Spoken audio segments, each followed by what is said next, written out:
Hello everyone, कैसे हो? I hope आशा करते हैं कि आप लोग अच्छे होंगे, मस्त होंगे, स्वस्थ होंगे। फिर से एक बार स्वागत है आपका अपना चैनल केवीएस कोचिंग सेंटर में। स्वागत है।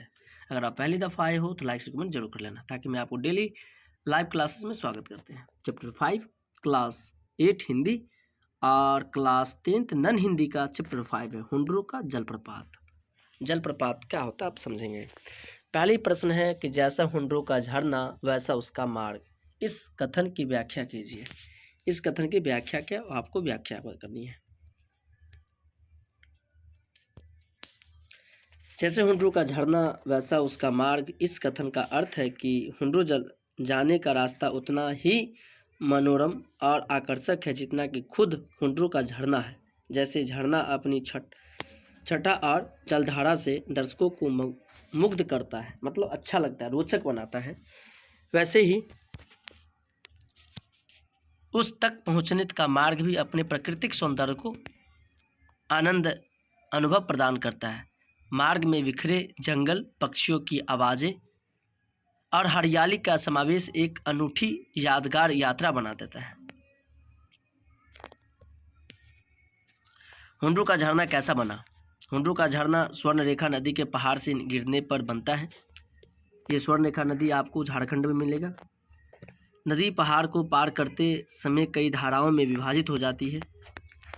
फिर वे सभी धाराएं एक स्थान पर एकत्रित होकर 243 फुट की ऊंचाई से नीचे गिरती है। इस प्रकार स्वर्णरेखा नदी की इन विभिन्न धाराओं के मिलन से हुंड्रू का झरना बनता है। स्वयं झरने से भी ज़्यादा खूबसूरत मालूम होता है। झरने से आगे का दृश्य, उस दृश्य की सुंदरता का वर्णन अपने शब्दों में कीजिए। हुंड्रू झरने के आगे का दृश्य उससे भी अधिक मनोरम है।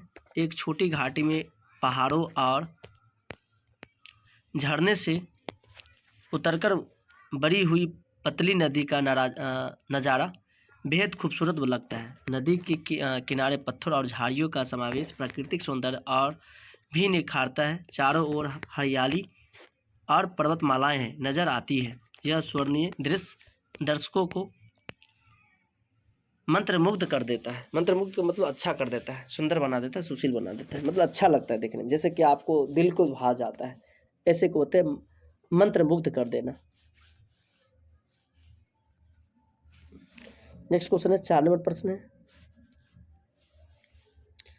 प्रस्तुत पाठ के आधार पर समझाइए कि किसी यात्रा वृत्तांत को रोचक बनाने के लिए किन किन बातों पर ध्यान दिया जाना चाहिए।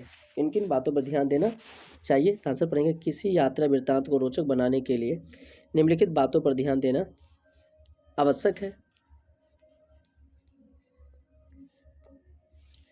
स्थान का प्राकृतिक सौंदर्य और विशेषताओं का वर्णन, यात्रा के दौरान मिलने वाले लोगों की उनकी संस्कृति और जीवन शैलियों का विवरण, यात्रा के मार्ग में आने वाली चुनौतियों या विध्वंसों को रोचक शैली बताना,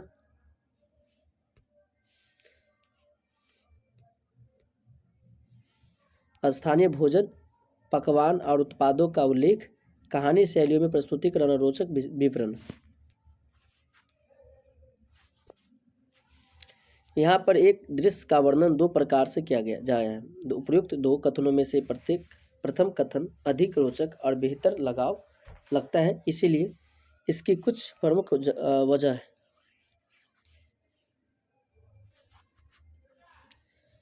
उपमा अलंकार का प्रयोग किया गया है, जिससे भाषा अधिक मार्मिक और आकर्षक बन गई है।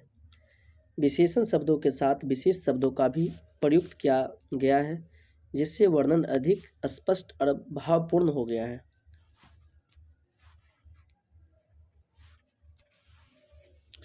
चित्रात्मक शब्दावली का प्रयोग किया गया है, जो पाठक श्रोताओं के मन में झरने की गति और आकृति की स्पष्टता छवि उभरता है।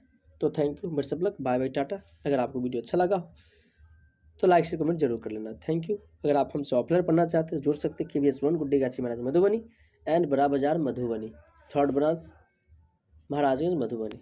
Thank you, bye bye.